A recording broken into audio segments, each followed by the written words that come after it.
small pocket right now in the car, so bear with me. But guess what? CES is going on. No, I'm not there. I would love to go to CES. I will be out in Vegas in about a week and a half doing another show, but CES is going on right now, and one of the hottest things out there, Sony has a concept car at CES. So the Sony concept car, I'm going to give you my opinion on it right now. Let's get into it. So what am I driving at this moment? I am driving my 2019 Audi RS5.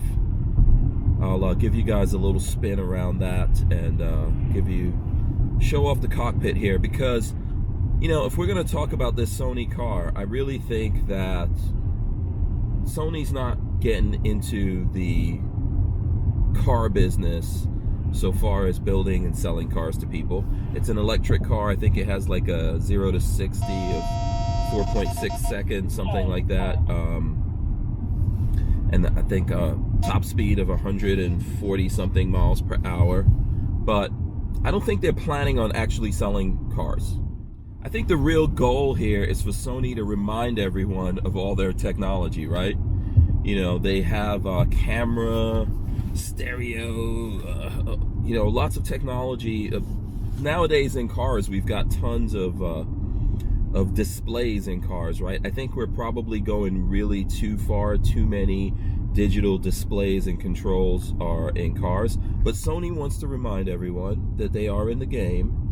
And to the manufacturers out there getting into the game, especially now we've got electric cars, and I think folks, from what's happening with Tesla and Tesla's success, anyone out there that's going to make an electric car, you probably need to be following in the footsteps of Tesla, you know, whether you like that or not.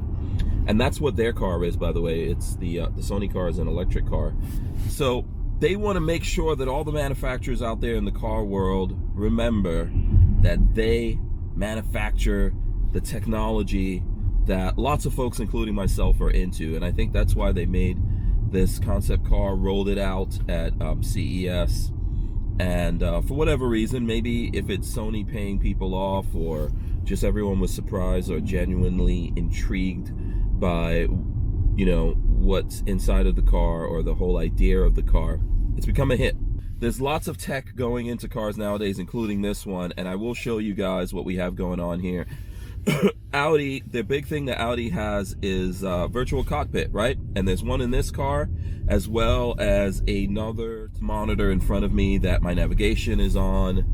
And that's pretty typical for Audi and lots of car companies out there. But I think, you know, I'm in the camp of, yes, it's cool, but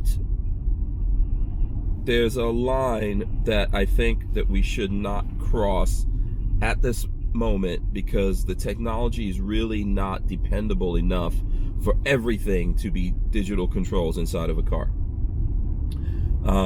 Point in case, you know, I had the R8 before this. I still owe everyone a video on what happened to the R8 and why Audi bought it back from me. But this is the exact reason why they bought it back. The Audi R8 is only virtual cockpit so far as displays. That's the only one that's in there.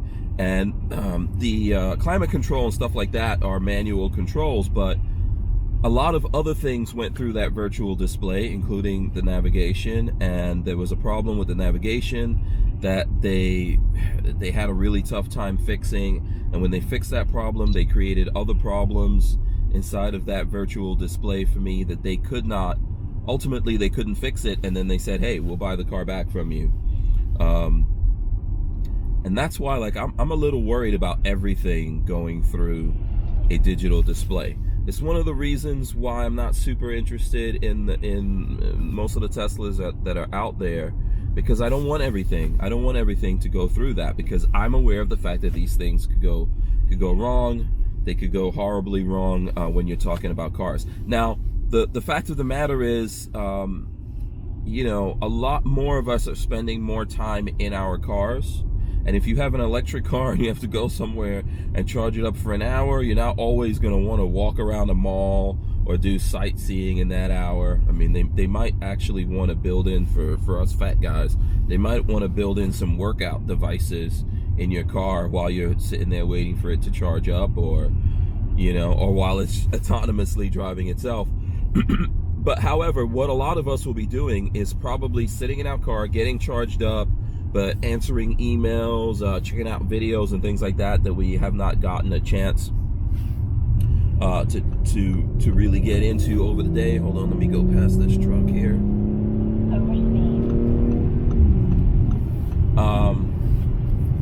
So, I think that I can see why folks that have Teslas enjoy it, right? Let's say they're charging up, they can sit there, they can play games, watch Netflix, and a whole bunch of different things like that. So these displays that are the technology that's out there, I think people are going to start adapting it more and more. But we're going to need it to be super reliable, not just the screens, the software connected to it.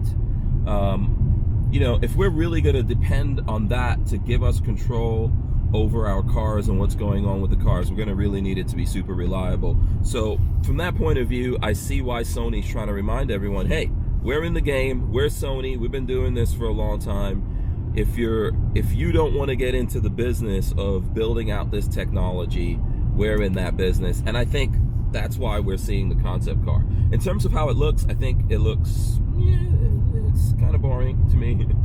I know to some people it looks cool. Doesn't really look that super sexy or exciting to me. I think the sexiest electric car that I've seen so far, I think Lamborghini has a really cool concept electric car. I'll try to throw it up there. Can't remember the name of it right now. That's super sexy looking.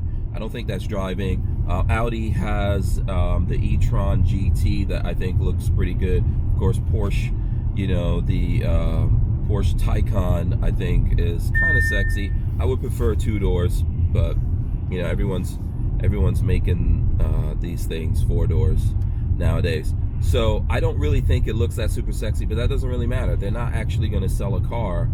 More of what they're doing is reminding everyone that they're building this technology and they're seeing a future where potentially they can be in a lot of different car brands. So that's where I think they're going with it, and I think it is cool. There's definitely, I would give kudos to the cool factor and all that kind of stuff, but there is a limit of how much of these electronic displays we really want in the car. That's my opinion of it. I'm very interested to see what companies actually start on a grand scale adapting Sony's technology and putting it in the cars. And I think more and more people are going to demand all the things that they're seeing in their friends' Teslas or the other vehicles that are coming out. I mean, I saw some stuff from Mercedes. Mercedes is putting a lot of screens in their cars. So this is definitely a trend going forward of all these screens and controls and stuff like that. I don't believe there should be any regulation about it or anything like that, but I think there's a limit of how much of that I really want in my car. And I still do want more things than not to be physical, user, touch things, right? Things that we can interact with and touch and pull and push and stuff like that. But I do like technology in my car. I like the fact of all the cameras I saw in that. I think more and more of us are going to be using cameras, just like this car has the bird's eye view, but maybe to record, Teslas can do that. If you run into an accident or something, you can record what was going on, and that might be either to your benefit or work against you. But there's certain parts of the tech that I enjoy, like good music, being able to, I don't have to look at my screen. I can hear a text and keep my eyes on the road and respond to those things. Or if for some reason I am sitting in traffic or I am sitting out in the parking lot somewhere, I can, I don't have to have a laptop or anything like that. I can connect to the world and do some of the things that I need to do, or maybe even make videos, but that's personal for me. Anyway, let me know what you guys think. I don't want to make this too super long and running on and all that kind of stuff. I'm driving into the studio, trying to get some content up here for Stranger Palooza.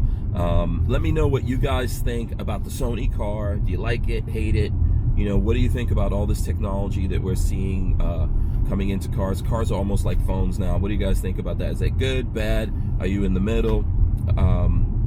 let me know. Leave your comments here. Please thumbs up this video, subscribe to the channel, ring the bell so that you can be notified every time we put up videos. I do have several videos that need to go up. I need to get those edited and thrown up, and a ton of videos that I, of course, need to shoot. I appreciate everyone that is subscribing here. I'm Hank Strange. Thanks so much. Till next time. Peace. See ya.